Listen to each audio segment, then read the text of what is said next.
Hey model babes, welcome back to my channel and thanks so much for tuning into this video. If I sound really raspy in this video, I apologize. I am sick and my voice is trying to go away, but I'm still getting this video out for you guys, so bear with me. So if you watched my last video, I had mentioned a few different platforms that I like to use to find real paying clients. I had talked about a few websites that I've used to book jobs in the past, and most recently I discovered an app where I signed up and I was immediately booked for a quick photo shoot that paid me $300. Now, when you're a freelance model, getting a couple $100 from a gig is like the best feeling.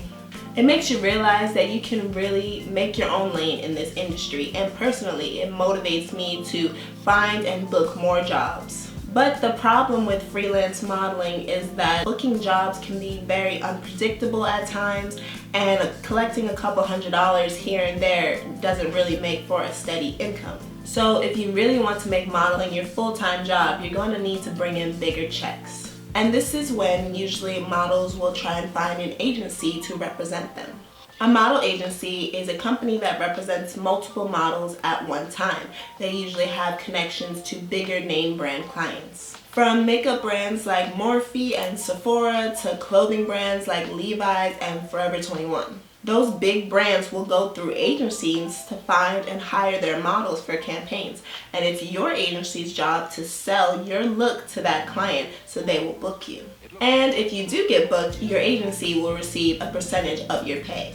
Most agencies have a standard of taking 20%, but you will find that some agencies can take up to 40% or more.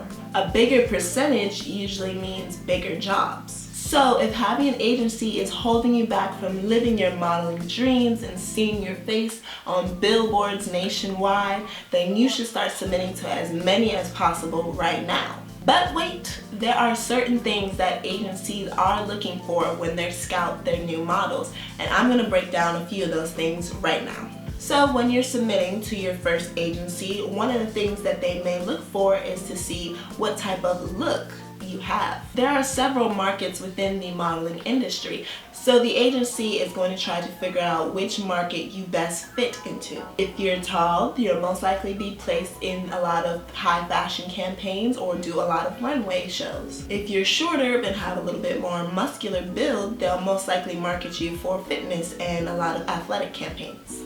Your look is what's going to get you booked, so the agency might pass by you if they don't feel like your look matches the type of models that their clients usually book. The next thing that an agency will look for when you're submitting is your portfolio.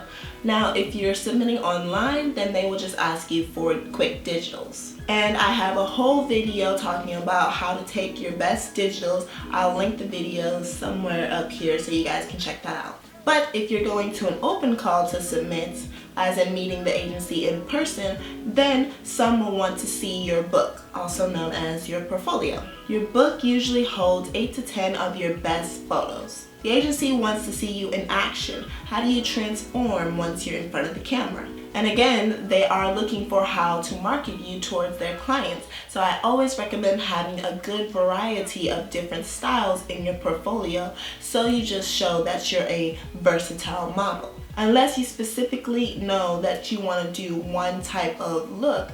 For instance, if you're interested solely in fitness, then have a bunch of fitness shoots included in your portfolio. But personally, I like to have a variety of different styles in my portfolio, which usually include beauty, swim, lifestyle, high fashion, and of course fitness.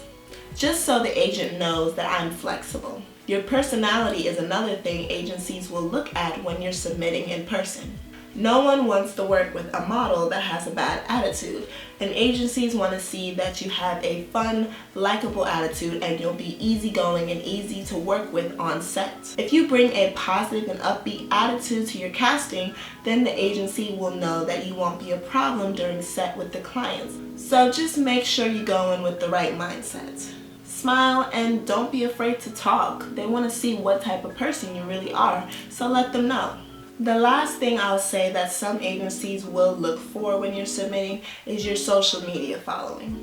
As annoying as it may sound, it is true, but not all agencies do this. Social media is a growing asset for brands. It's a way for more people to find out about their product or services, so they're spending a lot of money on influencers to promote their stuff. Agencies may look to see how many followers you have so they can market that following to their clients who are willing to pay for that social media exposure. Like I said, not every agency will look at this, but some do, so it's just something to be aware of. I know a lot of people get discouraged about modeling because they feel like they don't have the right look or they don't have enough followers, but all of that is temperamental changes that can be made if you're really serious about being a full-time model. In all honesty, it's not about changing yourself for your agency, it's about finding the right one to represent you. That's why in my next video, I'm going to be explaining how to find the right agency for you. So if you're interested in learning more, give this video a thumbs up and don't forget to subscribe so you know when my next video will be uploaded. I hope you guys enjoyed this one and I'll see you in my next one.